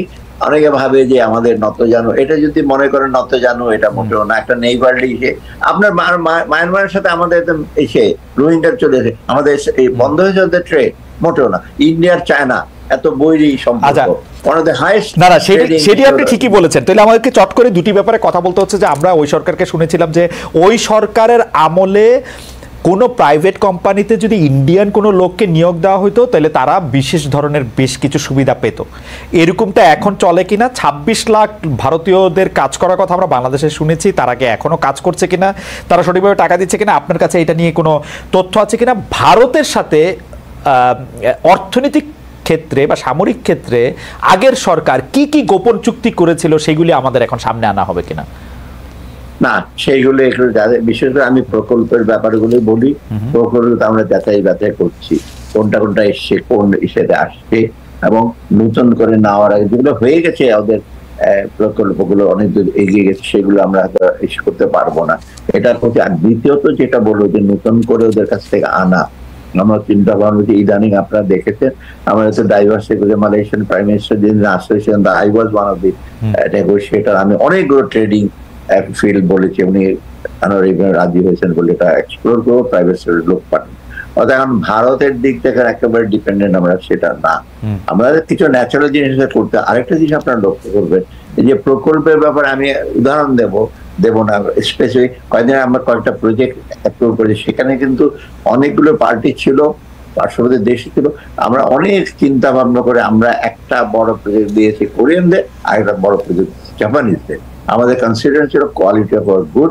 আর জাপানিজরা, কোরিয়ানরা, বিশেষ জাপানিজরা ওদের কন্ট্রাক্টররা ঘুষ দিয়ে কাজ নেবে, এটা ওরা অ্যালাউ করে না। ওই কন্ট্রাক্টর কিন্তু মানে ব্যান্ড হয়েছে। কিন্তু অন্য দেশ বলেন তাদের ওন মাইন্ড, যেমনি পারো টাকা কন্ট্রাক্ট নাও, তারা ঘুষ দাও, কিন্তু দেশে কোনদিন ব্যান হবে না। সো এটার ডিফারেন্সটা বুঝছেন তো? যারা যারা এখানে আসবে প্রাইভেট ইনভেস্টর, তারা যদি বাংলাদেশ করাপশন করে, those will be taken as corruption in their own country. ওকে, এটি পরিষ্কার। ডক্টর আহমেদ, আপনাকে আমি একটু ভূ রাজনীতির একটু প্রশ্ন একটু করতে চাই অর্থনীতির পাশাপাশি। এই যে সাবেক প্রধানমন্ত্রী শেখ হাসিনা এখন যে ভারতে আছেন, তিনি আসলে কোন স্ট্যাটাসে আছেন, এবং আপনারা আসলে শেখ হাসিনাকে দেশে ফিরিয়ে নিয়ে এসে বিচার করা বা অন্য কোনো ব্যাপারে আপনাদের কোনো চিন্তা এই মুহূর্তে রয়েছে কিনা? না, চিন্তা নিশ্চয়ই আছে। আপনি দেখবেন তো সবসময় এখানে পররাষ্ট্র উপদেষ্টা বলছেনই আমরা দেশে আসার জন্য আমরা অনুরোধ করবো, হয়তো ফর্মালি আবার করবে, কারণ এটা কিন্তু বলা হচ্ছে যে উনি এখানকার বিচারের সম্মুখীন হতে হবে। এটা হলো সবচেয়ে বড় কারণ। আর সেকেন্ড হলো, এখন আপনি জানেন যে জাতিসংঘের ইস্যুতে আপনার ইনভেস্টিগেশন একটা ইস্যু আসছে, টিম আসছে, আর এখানে কিন্তু তদন্ত কমিশন করা হচ্ছে। ওরা ইমিডিয়েটলি কাজ শুরু করবে, করে স্পেসিফিক কিছু চার্জের স্পেসিফিক ক্ষেত্রে চিহ্নিত করে আগের প্রধানমন্ত্রী হোক অন্য মন্ত্রী উঠছে, তখন কিন্তু ফর্মালি তারা রিকোয়েস্ট করবে এটা সিদ্ধান্ত। কারণ ভারতের সাথে কিন্তু আমাদের বন্দি বিনিময় চুক্তিও আছে, কিন্তু এখানে কথা হলো ইন্ডিয়ার বা পার্শ্ববর্তী দেশেও তো সদিচ্ছা দেখাতে হবে। কারণ একজনের ব্যাপারে যদি কেউ কোনো ক্রাইম করে থাকে তার নিজের দেশে, আপনার কাছে কি মনে হয় শেখ হাসিনা সরকার প্রধান থাকা অবস্থায় তাকে কোর্ট করিয়ে ইন্ডিয়াকে যা দিয়েছি তা তো কখনো ভুলতে পারবে না, সেই কারণে কি তিনি বিশেষ খাতির বা বিশেষ সুবিধা পাচ্ছেন ক্ষমতা থেকে যাওয়ার পরও? কিছুটা তো বটেই, কারণ এখানে ভারতের আসলে যেটা আমরা এক্সপেক্ট করি, ভারত হবে মানে পিপল টু পিপল ফ্রেন্ডলি, কোনো পার্টিকুলার সরকারের না। আমরা আগে থেকে আমি নিজেও বলেছি যে কোনো সরকারের প্রতি কোনো পার্টিকুলার সরকার মানে government, not the state, government সাথে কোনো একটা স্টেটের ইস্যু থাকা চলবে না। এটা মানুষের প্রতি, দেশের প্রতি। কিন্তু এখানে যেটা হয়েছিল তখন একটা পার্টিকুলার গভর্নমেন্টের প্রতি থাকতেই হবে তারা। কিন্তু এতে হয় কি, বৈরিতা হয়েছে আমাদের মধ্যে কিছু মিসআন্ডারস্ট্যান্ডিং আমাদের মানুষের পিপলস সাথে। সেই জন্য দেখবেন, আপনি নিজেরা দেখবেন যে ভারত কিন্তু পপুলার না সাধারণ মানুষের কাছে। ভালো বন্ধুই হতো, আপনি নিজেরাই যদি হতো, অনেক কিছু আমাদের দিচ্ছে, লোকজন কেন বলবে যে কেন আমরা ভারতে এসে করছি? এটা তো ওদের রাজনৈতিক ভুল। আমাদের কয়েকটা বিষয় আর কয়েকটা প্রশ্ন রয়ে গেছে, সেই জন্য এই প্রশ্নগুলি অনেকটা র্যাপিড ফায়ারের মতো। আমাদের সময় খুব কম, আপনাকে খুব দ্রুত আমি করতে চাই, আপনি যদি একটু খালি বলে যান। দেশের পোশাক খাতের অস্থিরতা, যে আশেপাশের দেশে অর্ডার চলে যাচ্ছে, বাংলাদেশের সবচেয়ে বড় পোশাক নির্মাতা বা রপ্তানিকারকদের একজন বলছেন যে আমার চেহারা দেখে তো তারা অর্ডার দিচ্ছে না, আমি এখন কস্ট এটা করতে পারছি না, শ্রমিক অসন্তোষ দেখা যাচ্ছে। আপনি এটাকে কিভাবে দেখছেন যে এটা কবে নাগাদ কাটবে? শ্রমিক অসন্তোষের ব্যাপারে এটা কিছু জেনুইন ওদের ডিমান্ড আছে, ওদের ওয়েজ দিচ্ছে না, এটা ওদের ফেইলিউর কিছুটা। সেখানে আমরা যথেষ্ট সহায়তা করছি, ভালোগুলো কিন্তু খারাপ হয় নাই। এখনো কিন্তু ভালোগুলো, আমার সাথে ইন্ডিটেক্স একটা বিরাট একটা বায়ার, তারা বলছে এখনো কিন্তু বাংলাদেশে চট করে চলে। আমি তো নিজে মার্কস এন্ড স্পেন্সার, গ্যাপের সাথে আলাপ করি, আমরা সহজে কিন্তু যাবো না। কোয়ালিটি অফ ইউর ফ্যাক্টরি, 100টার মধ্যে 50টার বেশি হলো ওয়ার্ল্ড ক্লাস ফ্যাক্টরি, আমরা চট করে চলে যাবো না। এইগুলো অনেকটা হয়েছে কি, অনেকের ধারণা, এবং আমাকে অন্য লোকে বলে আমরা চায়না +1 যাইতে চাই না, বাংলাদেশ ইজ ডেস্টিন, আর ভিয়েতনাম ইজ চায়না +1, ওখানে যাবো কেন? অতএব এখানে ঠিক যে শ্রমিকদের কিছু আসছে, আর এখানে যারা লুজিং কনসার্ন তারা কিছু সুযোগ নিচ্ছে। তারা এক ফ্যাক্টরি 24 মাস বেতন দেয় নাই, আর আমাদের কাছে বেতন দেয়, তবু আমি 2-3টা ফ্যাক্টরিকে 3 মাসের করে ওয়েজ দিচ্ছি। এখানে কিন্তু অনেক প্লেয়ার আসছে, মানে আমি বলবো এখানে কিন্তু ইন্ধন যোগাবার জন্য অনেক প্লেয়ার ফ্রন্টে হয়তো কিছু থাকতে পারে, মালিকদের পদক্ষেপ। অথবা আমরা চেষ্টা করছি, এই শুধু গার্মেন্ট না, অন্য ফ্যাক্টরিতে ডোমিনো এফেক্ট হতে পারে, তাই না? অন্য ফ্যাক্টরি শ্রমিকরা, অথবা এটা আমরা, আর এখানে ল অ্যান্ড অর্ডারের ব্যাপারও আছে, কারণ এখানে যদি শৃঙ্খলা এসে না থাকে, ওখানে রাস্তা বন্ধ করে দেয়, এই জিনিসগুলো আমরা দেখি। ঋণ খেলাপি, টাকা পাচারকারী যারা চিহ্নিত গ্রুপ আছে, যাদের মধ্যে থেকে আসলে এসালম, বেক্সিমকো, সামিট গ্রুপ, এরকম নানা রকম কথা আমরা শুনি, তো তাদের টাকা পাচার ফিরিয়ে নিয়ে আসার পাশাপাশি এদের বাংলাদেশে যে ইন্টারেস্টগুলি রয়েছে সেগুলি অধিগ্রহণ করা, নিলাম করা, রাষ্ট্রীয় পরিচালনায় নিয়ে আসা, এরকম কোনো পরিকল্পনা আপনাদের রয়েছে কিনা? এইটা আমাদের চিন্তার মধ্যে আছে। কিছুদিন আগে গভর্নরের সাথে কথা বলতে, কিছুতে অ্যাসেট ওদের আছে, ওটা সে উনি বলেছে সেল করার ব্যাপারে আমরা যথেষ্ট সজাগ থাকবো, চট করে বিক্রি না করে সম্পত্তিগুলো, যেগুলো অনেক রকম অ্যাসেট আছে। তবে হিসাব করে দেখা গেছে ওদের যে অ্যাসেট আছে, আমি কালকেও আমি জিজ্ঞেস করলাম একটা ব্যাংকে, বাংলাদেশ ব্যাংকের ডেপুটি গভর্নর, কিন্তু তোমরা জানো কতই স্যার যা ওদের সম্পত্তি আছে বিক্রি করে ওর যে ঋণ খেলাপি আর 50 ভাগের 1 ভাগ আপনি পাবেন না, বা সব পাচার করে দিয়েছে, একটা হিসাবই আছে ওদের যে বলছে। অতএব তবু আমরা চেষ্টা ওই সম্পত্তিগুলো, ট্যানজিবল অ্যাসেট বা অন্যান্য যে স্টেক গুলো বিক্রি না করতে পারে, এটা আমরা যথেষ্ট সজাগ। এই জন্য আপনি দেখবেন যে পার্সোনাল হিসেবে অনেকে হয়তো বাইরে জানে না, আমি যে 8টা কোম্পানি যে তাদের পারিবারিক শেয়ার গুলো আছে, ওটাকে এখন আমি রেজিস্টার জয়েন্ট রেজিস্টার কোম্পানিকে বলে দিয়েছি, কমার্স মিনিস্ট্রি, যে তারা লক করে রাখো। এখন ওরা চটে গেছে, ওদের এই ভাইটা এদের থেকে অন্যখানে নিতে যাচ্ছে, আমাদের নো, ওদের কোনো পার্সোনাল যে কোম্পানিগুলো আছে ওগুলো শেয়ার লক করা আছে, অর্থাৎ নিচ্ছি। আর যেটা আপনি বলে ট্রু, যে আমরা একটা টেক ওভার বা ম্যানেজমেন্ট নিতে পারি কিনা আমরা চিন্তা ভাবনা করছি, একটা লিগাল ব্যাপার আছে কোম্পানি আইনের আন্ডারে, এটা করে অলরেডি কিন্তু বেক্সিমকো ফার্মাসিউটিক্যাল নেওয়ার জন্য হাইকোর্ট কিন্তু একটা নির্দেশনা দিয়েছে বাংলাদেশ ব্যাংক নিয়ে নেওয়ার জন্য। বাংলাদেশ নিয়ে নেওয়ার জন্য রেডি ছিল, তারা সে রিসিভার নিয়োগ করবে, তা ম্যানেজ করবে প্রফেশনালকে দিয়ে, সেটা আবার রিড করে দেয়। তো আমি আজকে আমরা বলেছি যে অ্যাটর্নি জেনারেল অফিসকে যে আপনার রিডটাকে সলভ করার ব্যবস্থা করেন তাড়াতাড়ি লিগাল ওয়েতে, সেটা আমরা নিতে পারি। এবং এটা একটা এক্সাম্পল, এবং আমরা চিন্তা ভাবনা করছি অন্যগুলো যেগুলো, সেগুলো কিন্তু আমরা টেক ওভার করা যায়।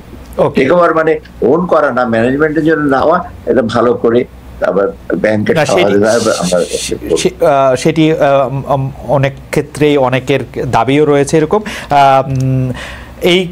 এই পর্যায়ে এসে আমি আপনাকে প্রশ্ন করতে চাই যে আপনি 20 টাকা, 100 টাকা, 500 টাকা, 1000 টাকা মূল্যমানের নতুন নোট ছাপাবে এরকম আমরা শুনছি। অন্তর্বর্তী সরকার এসব নোট নতুন করে নকশা প্রণয়ন করা হয়েছে। আপাতত এই ধরনের নোটে বঙ্গবন্ধু শেখ মুজিবুর রহমানের ছবি থাকবে না, পর্যায়ক্রমে সব টাকার নোট থেকেই বঙ্গবন্ধুর ছবি তুলে দেওয়া হতে পারে।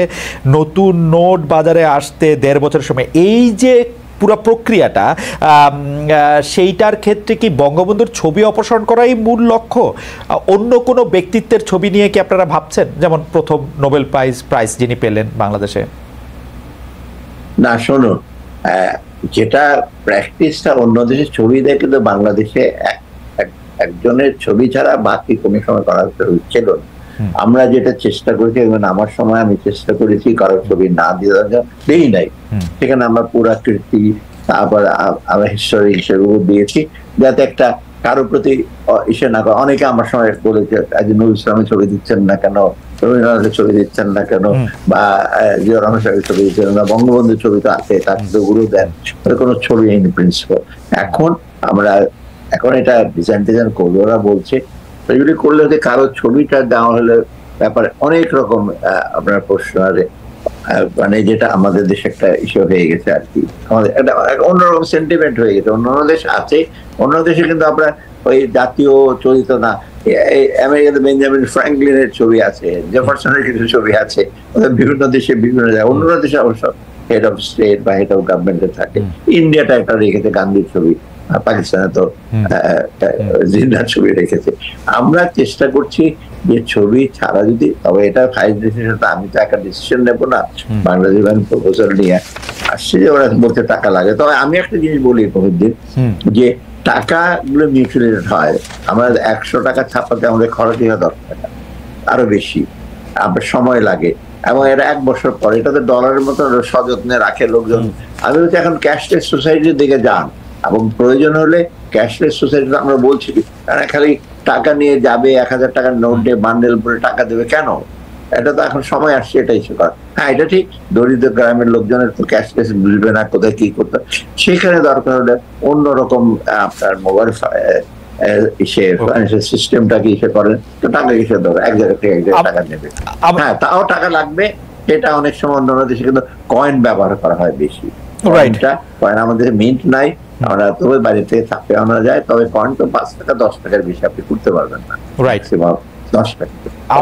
আমরা চেষ্টা করছি যাতে ওটা একটা ডিসিশন নেওয়া হবে, এখনো সে করিনি। ছবিটা একটা সিরিয়াস মাত্র প্রপোজালটা আসছে, এটা আমি হাইয়েস্ট পর্যায়ে আলাপ করে আমরা ডিসিশন।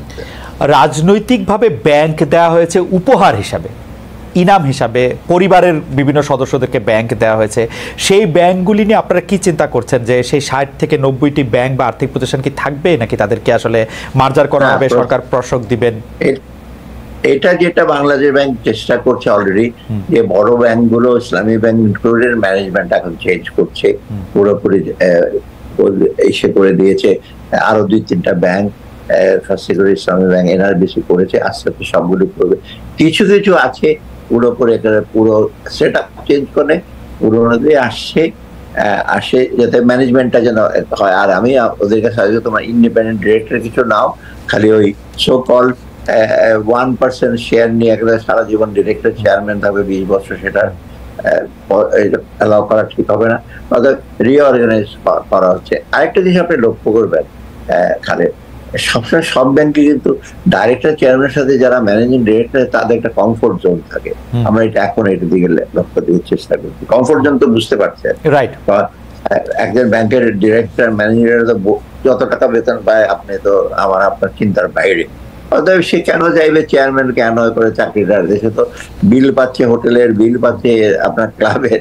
অতএব এই মানে যে প্র্যাকটিসটা করতো। আরেকটা জিনিস আমি রিসেন্টলি বলেছি ব্যাংকের চেয়ারম্যানদের কাছে, যে আপনারা বড় বড় ইন্ডাস্ট্রি ডিফল্ট হয়, এবং জার্মানিতে প্র্যাকটিস আছে, ইভেন ফিনল্যান্ডে, ওখানে বড় বড় যারা ফিনান্সিয়াল সেগুলো ব্যাংক, তাদের রিপ্রেজেন্টেটিভ কিন্তু বড় বড় ডিসিশনে ব্যাংকের তারা প্রেজেন্ট থাকে, এবং ওরা জাস্ট অনলুকার না, তারা তখন কমেন্ট দেয় যে আমি এত টাকা দিলাম, এত $1 বিলিয়ন দিলাম, তুমি কোন কোন সেক্টর দিচ্ছ, অ্যাপ্রাইজার হয়েছে কিনা।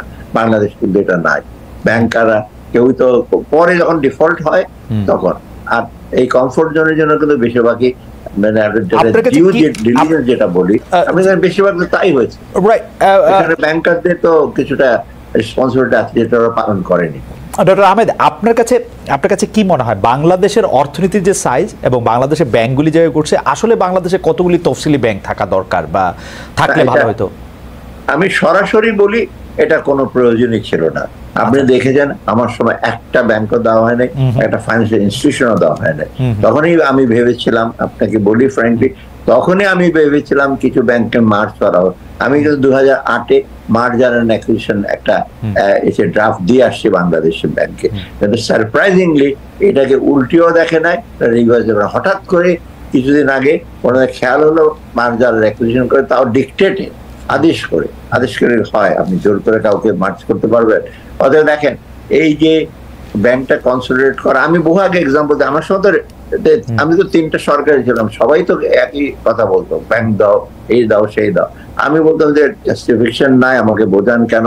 আমি এক্সাম্পল দিই, ইন্ডিয়ারটা আপনি পার্শ্ববর্তী দেশে দেখেন, কয়টা ব্যাংক আছে, এত বিশাল ইকোনমি, ওদের বড় কয়েকটা কেন্দ্রীয় ব্যাংক ছাড়া স্টেট ব্যাংক অফ ইন্ডিয়া আর যে আইসিআইসিআই ব্যাংক ছাড়া বাকি হতো regional bank, bank of Baroda, bank of আপনার ওরা কিন্তু একটা আমাদের বিশাল ব্যাংক, কিন্তু ওরা রিজিওনাল ব্যাংক এবং ওটা একটু ডিসেন্ট্রালাইজ করে। আবার এতগুলো তো না।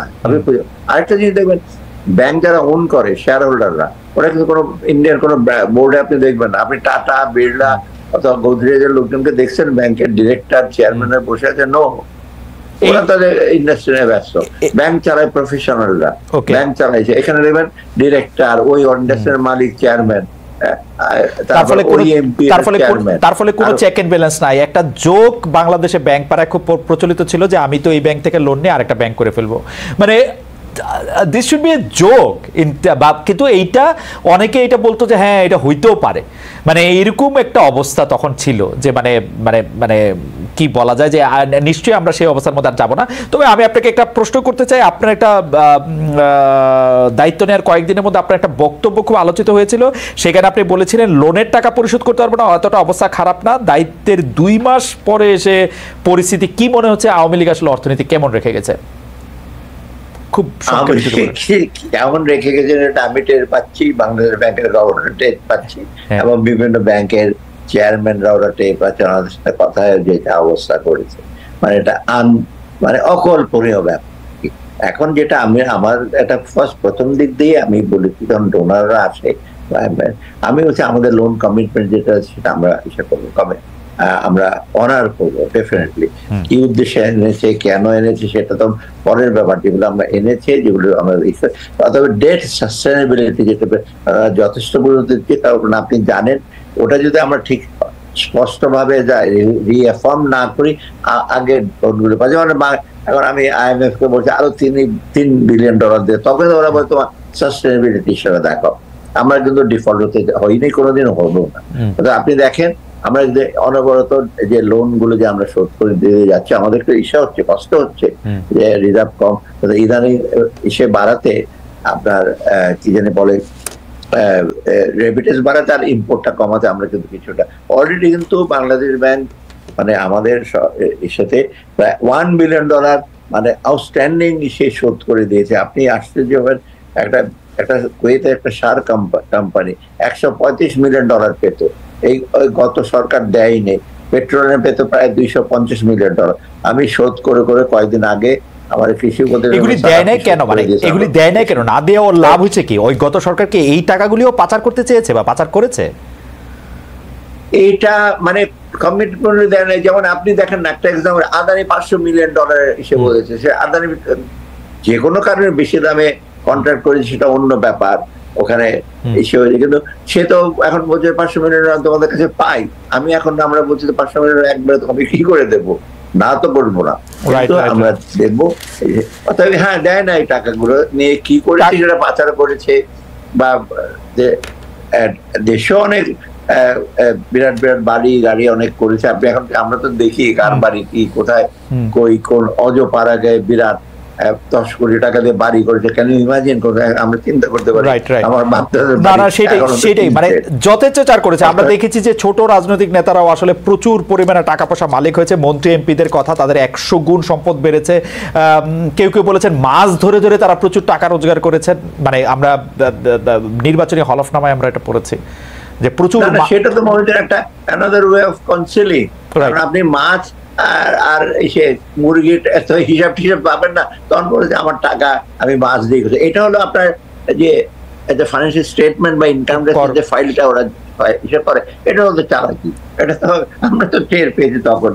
মাছ গাছ আমাদের একদম সময় শেষ। ডক্টর আহমেদ, আমরা একটা শেষ প্রশ্ন আপনাকে করতে চাই, যেটার সাথে আসলে অর্থনৈতিক সম্পর্ক নাই, কিন্তু আপনারা কবে নির্বাচন দেবেন এই ব্যাপারে আপনাদের কোনো চিন্তা আছে কিনা? একটি জাতীয় নির্বাচন দিয়ে আপনারা কবে একটি নিয়মিত গণতান্ত্রিক সরকার বা গণতান্ত্রিক রূপ আপনি আনবেন? এটা কোনো টাইম লাইনে দেখা যায়? আমি বলি, আমি আমাদের যে স্ট্যান্ড, যেটা আমি মনে করি এটা আমরা কিন্তু we have not assumed power, we have taken some responsibility. আমাদের দায়িত্ব নিয়েছি কিছু। দায়িত্বটা কি? আমরা ইমিডিয়েটলি কিছু সংস্কার করবো ব্যাংকিং সেক্টরে, আমার রেভিনিউ সেক্টরে আছে, এক্সপোর্ট ইম্পোর্টের পাওয়ার সেক্টরে ঝামেলা আছে। এইগুলো আমরা উইদিন এটা শর্ট টার্মের মধ্যে কিছুটা রিফর্ম করবো, অলরেডি শুরু করেছি। কিছু কিছু আছে মিড টার্ম, আপনার অন্য যেগুলো সময় লাগবে, লং টার্ম আছে। তো আমাদের জন্য ইমিডিয়েট কিছু রিফর্ম আমরা যেটা অর্থনৈতিক ক্ষেত্রে বলেন, তারপর ট্রেড সেক্টরে বলেন, ব্যাংকিং সেক্টরে বলেন, আর হয়তো রাজনৈতিক ব্যাপারে রাজনীতির সাথে আলাপ করে কিছুটা আমরা চেষ্টা করতে হবে, সেই রিফর্মটা হয়তো রাজনীতিকরা এসে করবে। অর্থাৎ আমাদের কিন্তু লম্বা সময়ের জন্য না। তবে আমার ঠিক না যে ওই যে বলে 3 মাসে যে চলে যান 6 মাসে, নো, আমার তো মনে হয় না 3 মাসের মধ্যে আমি কিভাবে 3 মাসে পারবেন না, আমরা ইনডেফিনিট না। তবে we are committed, definitely election দেবে, কিন্তু ইলেকশন আগে কতগুলো লেভেল প্লেইং ফিল্ড করতে হবে এবং কতগুলো অবজেক্টিভ কন্ডিশন তৈরি করতে হবে। আপনি এখন কি বলবেন 3 বছর নামও নাই, 3 বছর এনআইডি, হ্যাঁ ডক্টর আহমেদ 3 বছর এনআইডি নাম ভুল, সেই বেচারা তো ভোটও দিতে পারবে না। কি আপনি কিভাবে আপনি বলেন দিয়ে দেন, অনেকে বলছে দিয়ে দেন, তারাও তো একটু ভাবছে যে দিয়ে দিলে তাড়াতাড়ি পাওয়ারটা নিয়ে নেই। We don't want to continue that. তো ডক্টর আহমেদ আমরা শুধু জানতে চাই যে 3 বছর লাগবে কিনা। আপনি এটা কঠিন প্রশ্ন করলেন। আমরা শিওর করি যে আমরা চেষ্টা করবো যত তাড়াতাড়ি। আমরা 3 বছর, আপনি যে প্রশ্ন করেছেন সেটা মহাকালের হিসাবে 3 বছরও অনেক বড় সময় না, মানে না, তবুও আমরা যেটা আপনার বললাম, আমরা শর্ট আর মিডিয়াম, শর্ট টার্ম গুলো আমরা মেজার গুলো নিয়ে মিড টার্ম গুলো হয়তো আমরা শুরু করে দিয়ে যেতে পারবো, লং টার্ম গুলো ওরা আমরা করবে। অর্থাৎ আপনি সেটা বুঝবেন যে আমাদের খুব বেশি সময় একবার আবার কম সময় পারবো না। মিড টার্ম কিছু যাতে আমরা শুরু না, যেমন ট্যাক্স রিফর্মে আমি ট্যাক্স পলিসি, ট্যাক্স আলাদা করব, এখন তো একই জায়গায় সব, এটা করতে তো সময় লাগবে, তাই না? এই রিফর্ম, এনবিআর এর রিফর্মটা লাগবে, এনার্জি সেক্টরের রিফর্মটা লাগবে, তারপর আমাদের যে অল্টারনেটিভ এনার্জি আনা, এগুলো তো কিছু তো শুরু করতে, কিছু তো করেন না, খালি ইম্পোর্ট করেছে এনার্জিতে আর গ্যাস পুড়িয়েছে। গণতান্ত্রিক সরকারের জন্য কোনো কাজ রাখবেন না ডক্টর আহমেদ? ওদেরও তো কিছু কাজ করতে হবে না, পরবর্তী সরকারের জন্য কাজ থাকবে তো। যেমন আপনার দেশের আপনি যে আমাদের ইন্ডাস্ট্রিয়াল বেজ অনেক ছোট, বড় বড় ইন্ডাস্ট্রি যারা মিডিয়াম স্মল মিডিয়াম ইন্ডাস্ট্রি নাই, এটা আমি 1-2 বছর তৈরি করতে পারবো না। স্মল মিডিয়াম ইন্ডাস্ট্রি গুলো, এগুলো, তারপর ব্যাংকিং সেক্টরে তো আমরা রিফর্মটা শুরু করবো, কিন্তু ব্যাংকিং সাস্টেন করতে হলে এটা আপনার ইন্টারন্যাশনাল স্ট্যান্ডার্ড গুলো যে আরো ভালোভাবে, আরো কড়াকড়ি ভাবে স্ট্যান্ডার্ড যাই হোক, হয়তো ওরা আমাদের প্রিভিলেশন নর্ম গুলোতে পালন করতে হবে। তারপর সবচেয়ে বড় জিনিস কি জানেন, আমাদের ইনস্টিটিউট গুলো বেশিরভাগ ধ্বংস হয়ে গেছে। মানে প্রতিষ্ঠানগুলো আপনি দেখেন, বিভিন্ন জায়গায় যারা গেছে, আইদার কাজ করে নাই, অকাজ করেছে, এগুলো রিপ্লেস করার জন্য ভালো দক্ষ লোকের দরকার হবে, তো এদেরকে তৈরি করতে হবে। আমি সেখানে আমাদের এডুকেশন এবং স্কিল ডেভেলপমেন্ট সেক্টরটা ডেভেলপ করতে হবে ভালো করে, তাই না? খালি প্রাইমারি স্কুলের এডুকেশন 100% যায়, কিন্তু কিছুই শেখে না, বা ইউনিভার্সিটি বাইরে কিছুই জানে না, এগুলো তো সময় সাপেক্ষের ব্যাপার, এগুলো তারা করবে না। ডক্টর সালাউদ্দিন আহমেদ, আপনাকে অনেক ধন্যবাদ। আপনার অনেকগুলি প্রশ্নের জবাব মাননীয় অর্থ বাণিজ্য উপদেষ্টা দিয়েছেন। আমরা চেষ্টা করেছি যে আমি কিন্তু আবার এখানে সায়েন্স এন্ড টেকনোলজি সেটিও তো আছে, যে 4টি সায়েন্স এন্ড টেকনোলজি দায়িত্ব আসলে ডক্টর সালাউদ্দিন আহমেদ। আমরা আসলে আচ্ছা, একটু যদি studio, can you extend the time for 5 more minutes, because আমরা ওকে, সো ডক্টর সালাউদ্দিন আহমেদ, আমরা আরো 5 মিনিট একটু থাকি। আমার এই প্রশ্নটা প্রথমে লেখা ছিল, কিন্তু সেই প্রশ্নটা আপনাকে করা হয় না অনেকগুলি প্রশ্নের মধ্যে। সেই প্রশ্নটা হচ্ছে যে 4টি মন্ত্রণালয় বা 4টি দপ্তর, এবং 4টি মন্ত্রণালয় এরকম যেটার মধ্যে আছে যে কোনো একজনকে বা পুরো অফিসকে খুব বিজি রাখার জন্য যথেষ্ট। অর্থ তো ব্যস্ততম মন্ত্রণালয়, বাণিজ্য কম না, এর মধ্যে সায়েন্স এন্ড টেকনোলজি আছে। আপনি আসলে কেমন উপভোগ করছেন পুরো ব্যাপারগুলা? মানে একটা কথা আছে যে আমলারা কি যথেষ্ট ব্যস্ততা আছে, তবে আমি আপনাকে বলি একটু, যেমন ফাইন্যান্স মিনিস্ট্রি এটা বিরাট, অলমোস্ট 30% কাজ হলো সরকারের ফাইন্যান্স মিনিস্ট্রি, তাই না? আবার যদি এনবিআর ধরেন 40%, এখানে হয় কি কতগুলো সিস্টেম আছে, সিস্টেম মানে কি রুটিন, কতগুলো জিনিস আছে। আর আমি যেটা করি, যেটা বাণিজ্য যেটা নটি, KNOTTY নটি, ডেইলি প্রবলেম আছে, ডেইলি ডিসিশন নিতে, ওখানে আমার ইনফ্যাক্ট ফাইলপত্র কাগজপত্র বিশেষ বাণিজ্য মন্ত্রণালয়। তবে আমি যেটা করি, আর সায়েন্স এন্ড টেকনোলজি খুব ইম্পর্টেন্ট ছোট মিনিস্ট্রি হলো এখানে অ্যাটমিক এনার্জি সেন্টারে সায়েন্স ল্যাবরেটরি আছে ওদের। ওই আমি যেটা করি, আমি কিন্তু ডিসক্রিপশনারি ইস্যু খুব কম ইউজ করি, ডিসক্রিশন মানে বিশেষ ক্ষমতা বা ইন্টারফেয়ারেন্স। কারণ তখন যেন আমার এত ব্যস্ততা, কারণ রুটিন কত জিনিস আছে, আমি বলি এই সিস্টেমটা এভাবে করবে, তখন কিন্তু মোটামুটি কিন্তু আমি ম্যানেজ করি। কিন্তু তবু এর মধ্যে মানে যেটা ডে টু ডে জিনিস আসে, অতএব এই যে আপনার দায়িত্ব অনেক বেশি। তবে একটা সুবিধা যে আমি, to be very frank, I am getting very good cooperation from the official বলুন, বিভিন্ন ইসে বলুন। আমি চট করে খুব তাড়াতাড়ি ডিসিশন নিই। যেমন আজকে আমি সকালবেলা ডিসিশন নিলে সয়াবিন দাম বেড়ে যাবে, সয়াবিনের দামটা আমি বলছি 33% আছে, তুমি কমিয়ে দাও, 10% কমিয়ে দাও। যেমন সে ডিমের ডিউটি ছিল 15%, আমি সকালবেলা বলছি, বিকালবেলা দেখলাম টিভিতে স্ক্রল বেড়েছে, ইজ ডান। মানে অন্য এসে থাকলে তো নানা রকম ইন্টারেস্ট থাকতো, মন্ত্রীর কাছে যেত, মন্ত্রী তো কিছু করতে পারতেন না, যেত যেই পর্যায়ে আপনি জানেন সেখানে উনি এটা কিছু, এগুলো তো সব ডিসেন্ট্রালাইজ। এটা একটা খুবই ভালো জিনিস। আমরা আপনার সাফল্য কামনা করি, কারণ আপনার সাফল্যের সঙ্গে আসলে সরকারের সাফল্য এবং বাংলাদেশের সব মানুষের সাফল্য জড়িত। সকল দর্শক যারা এতক্ষণ আমাদের সঙ্গে ছিলেন তারা আপনাকে অভিনন্দন জানিয়েছেন, কেউ কেউ খুব অভিমানও জানিয়েছেন যে আপনি বাজার আসলে নিয়ন্ত্রণ করতে পারছেন না, বাজারটার ব্যাপারেই আসলে একটু খুব অভিমান জানিয়েছেন কেউ কেউ। তবে একটু ধৈর্য ধরতে বলেন। এই চট করে একটা জিনিস বেড়ে গেলে আর বাজারের কমপ্লেক্স হতে 1-2 দিনে বাড়বে না। তবে আমরা শুরু করি যে ভোক্তা এবং মানুষের জন্য কোন রকম এই যে দ্রব্য মূল্যটা কন্ট্রোল করা, এসে করার জন্য আমরা চেষ্টা করছি। আজকে তো আমি কতগুলো ওপেন মার্কেট সেল আলাদা ভাবে বলেছি, প্রায় 21টা জায়গায় বিক্রি করছে ওরা, এবং বিভিন্ন ডিস্ট্রিক্টে বলে দিয়েছি করো, এবং এটা আমরা অর্থের সংস্থান আমি তাদেরকে দিয়েছি যে ধৈর্য ধরতে বলেছেন। কিন্তু আমাদের দর্শকরা নিশ্চয়ই ধৈর্যের পাশাপাশি বাজারের কিছু পণ্য ধরতে পারবেন খুব কাছাকাছি, এবং সেগুলিতে হাত দিতে যাতে আর কিছুটা আর কি একটা বলছে না যে ওরা দে আর রাইট, ওরা ভ্যালিড কি একজন যখন তার কষ্ট হয় যে ইসে করতে। যেমন আমি ফ্র্যাঙ্কলি বলি আপনাকে, আজকে আমরা প্রায় 620 টাকায় 10 কেজি ভেজিটেবল ডিম আসে দিয়েছে। আমি মহিলাকে আমি জিজ্ঞেস করলাম প্রথম আমি দেওয়ার সময়, আপনার নাম কি? যে মালতী রানী দেব। কোথায়? তার ফকিরাপুর। আপনি বাজার করতে পারেন? স্যার এই ভেজিটেবল কিনতে পারি না। আমি তখন বললাম, এটা আপনার 1 সপ্তাহের জন্য ভেজিটেবল আছে, ডিম আছে, আলু পেঁয়াজ সব আছে। তখন এরা হাসলো, আমরা ঠিক আছে, আমরা ঠিক আছে, আমরা কন্টিনিউ করবো। এটাই তো একটা বড় ওদের জন্য পাওনা, আর কিছু যায় না, যে কিছু ভেজিটেবল চাল হতো, চালও কমে। আমরা চেষ্টা করছি ইমিডিয়েট কিছু ইসে করতে, লং রানে যাতে কারো কোনো অসুবিধা না হয় সেদিকে নিশ্চয়ই আমরা যথেষ্ট। আর এটা নিয়ে আমি আপনাকে বলি, আমি আজকেও তো বসছি প্রধানমন্ত্রীর সাথে, বন্ধের দিন আমার সাথে ঘন্টার পর ঘন্টা আলাপ হয়েছে, আমাকে তুমি দেখো কোথায়, আমি তখন আমার সেক্রেটারি শ্যামবাজার পাঠিয়েছি সচিবকে, তুমি দৌড়ে যাও। তো আমরা চেষ্টা করছি, কিন্তু তবে আমাদের কিছুটা হয়তো সীমাবদ্ধতা আছে, কিছুটা ভুল ত্রুটি আছে, দ্যাট উই এগ্রি। আপনি বলছি না যে আমরা 100% করে ফেলছি, তবে আমাদের সদিচ্ছা আছে, আমাদের অন্যরকম কোন ইস্যু মানুষের মঙ্গলটাই সাধারণ মানুষের ভালো করার ক্ষেত্রে। ওকে, ডক্টর সালাউদ্দিন আহমেদ, আপনাকে অনেক ধন্যবাদ। দর্শক, আমরা ধন্যবাদ জানাতে চাই আপনাদেরও, আপনারা আমাদের সঙ্গে ছিলেন। সবাইকে ধন্যবাদ। ধন্যবাদ ডক্টর সালাউদ্দিন আহমেদ আপনাকেও।